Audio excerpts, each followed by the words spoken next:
A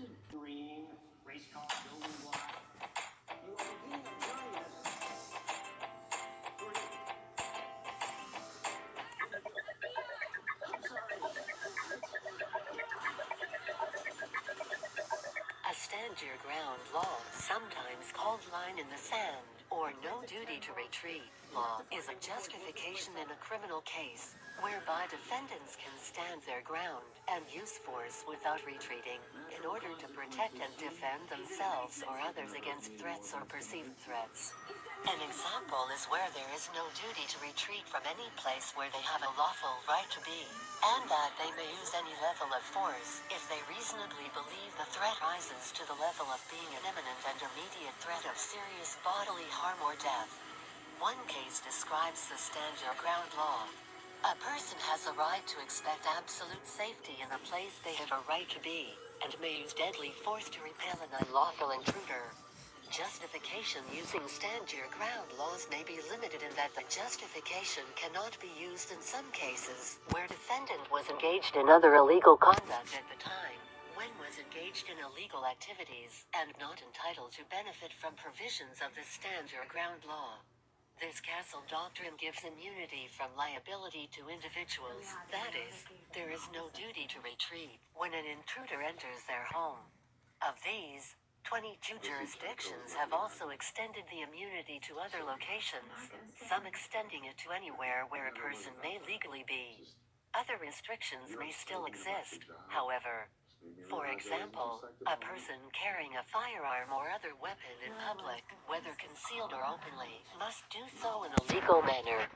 The states that have legislatively adopted stand your ground laws are Alabama, Alaska, Arizona, Florida, Georgia, Indiana, Iowa, Kansas, Kentucky, Louisiana, Michigan, Mississippi, Missouri, Montana, Nevada, New Hampshire, North Carolina. Stand your ground law, NCGS 1451.3, North Dakota, Ohio, Oklahoma, Pennsylvania, South Carolina, South Dakota, Tennessee, Texas, Utah, West Virginia, Wisconsin. The states that have adopted stand your ground in practice, either through case law/precedent, jury instructions or by other means, are California, Colorado, Idaho, Illinois, New Mexico, Oregon, Virginia, and Washington.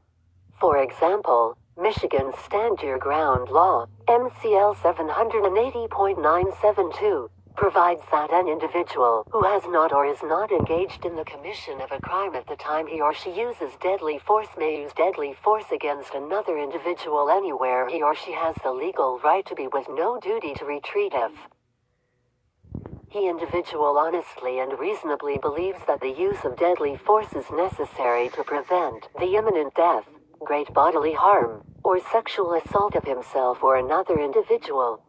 Stand your ground laws are frequently criticized and called shoot first laws by critics, including the Brady campaign to prevent gun violence. In Florida, self-defense claims tripled in the years following enactment. The law's critics argue that Florida's law makes it very difficult to prosecute cases against individuals who shoot others and then claim self-defense. The shooter can argue that he felt threatened, and in most cases, the only witness who could have argued otherwise is the deceased.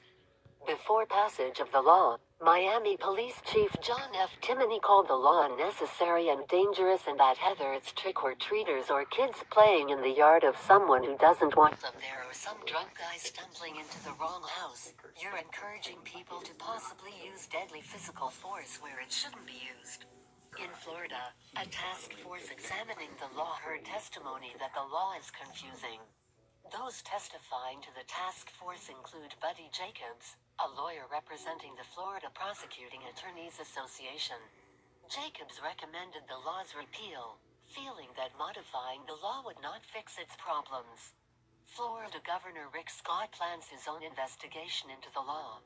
In a July 16, 2013 speech in the wake of the jury verdict acquitting George Zimmerman of charges stemming from the shooting death of Trayvon Martin, Attorney General Eric Holder criticized stand your ground laws as senselessly expand the concept of self-defense and so dangerous conflict in our neighborhoods. The defendant, George Zimmerman, claims he was restrained at the time of the shooting, thus allowing no option for retreat and making stand your ground irrelevant to the case. Florida's legislature is currently considering a bill that would allow people to show a gun or fire a warning shot during a confrontation without drawing a lengthy prison sentence. Some research shows that racial prejudices, whether explicit or unconscious, that affect those who people consider to be violent, end up disproportionately affecting marginalized populations such as black men. As the principle makes it easier to justify lethal force based on assumptions of danger, because the availability of a safe retreat option no longer has to be considered, they have a particularly negative impact on minorities who are stigmatized as dangerous.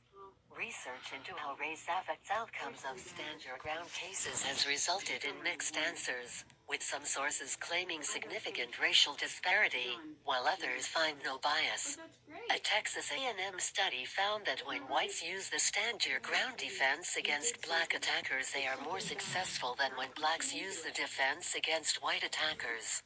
A paper from the Urban Institute, which analyzed FBI data, found that in stand your ground states, the use of the defense by whites in the shooting of a black person is found to be justifiable 17% of the time, while the defense when used by blacks in the shooting of a white person is successful 1% of the time. In non-stand your ground states, the shooting of a black person by a white is found justified approximately 9% of the time, while the shooting of a white person by a black is found justified approximately 1% of the time. According to the Urban Institute, in stand your ground state. This is why, when I got surrounded by 50 people,